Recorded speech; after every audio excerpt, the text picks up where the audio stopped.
Warzone 1 is dead. If you haven't heard of the recent news, as of September 21st, 2023, Warzone 1 had its server shut down. That way, players that are playing Warzone 1 will finally move over to Warzone 2. And much like Thanos or Tom Brady leaving his family to play football, this was pretty much inevitable, because two Warzones can exist, because Warzone 2 is apparently, in air quotations, the brand new and better Warzone experience. So in terms of Warzone 1, what does this mean? That basically means any cosmetic items, any skins, any characters, any weapons you may have unlocked, you can basically go pound sand, because you will no longer have access to that anymore unless you buy the core games that they belong to. So let's say you want to use your Godzilla skin, you have to buy Call of Duty Vanguard in order to be able to use it. Let's say you don't want to buy it, well, then I guess you'll never be able to see that skin ever again. Which is part of why I've been so critical of Modern Warfare 2 and Warzone 2, because Warzone 2 didn't need to happen. You could have just continued to update Warzone 1 and just maybe vaulted some of the weapons that were in the game. And allowing players to keep all their cosmetic items, that way they weren't pissed when they had to transfer over to a whole new game without basically anything that they bought already. Which has been an entirely separate problem of them basically taking all that content that you already bought in the previous games and rebundling that in Modern Warfare 2 in a brand new reskinned or different kind of skinned bundle. And if you're one of the sad sacks that rebought any of this stuff, that's dumb. That is like Daniel Jones reading a defense dumb. That is so dumb. It's like, I can't even fathom how dumb that is to rebuy any of this. Like just buying micro DLC that is at points $20 for just cosmetic items that at one point in time was actually like, I don't know, $9, $5 is pretty ridiculous to me. Like, you're already being well overcharged for some of the cosmetic items that you see in these bundles. I mean, just to get a skin, a variant, a character skin, and just stupid little cosmetic items like an emblem or a keychain is ridiculous. For $20, it's not worth it in any way, shape, or form, especially when you see things like the Rat Pack that get released later for free. But putting my hatred for micro DLC and Call of Duty aside, Warzone 2 did not need to happen. Warzone 1 could have functioned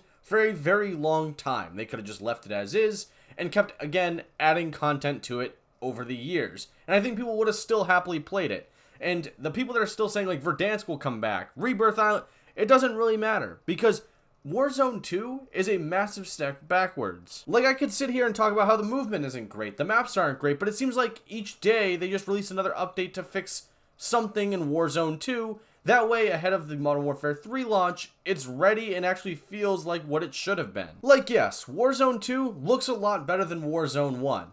But if I were to compare it to something, it's basically like owning an HD TV in a burning home. And that's because it's utterly pointless. Yeah, it may look beautiful, but when things don't work, it doesn't really matter at all. Warzone 2 exists purely for profit, and they just wanted to make more money off the brand that is Warzone, because they could get away with it. And so far, they have. Yes, they may not be making as much money as they could have, but I still think they're making enough money from Warzone that they're just like, yeah, we've made our buck, who cares? And I think any changes that are being made are not because of Warzone being bad. I think it's because of Modern Warfare 2 being bad and not doing as well as they had hoped. But as for Warzone 1, it's probably one of the best Call of Duty experiences. Yes, it may have had its flaws, but those flaws really made the game that much more memorable. See Call of Duty Modern Warfare 2, the good Modern Warfare 2, as an example. I think Warzone 1 brought a lot of great memories, it had a lot of great features, I think the maps were 10 times better, and I think there was a lot of effort that was put into Warzone 1 to last, that it just seemingly got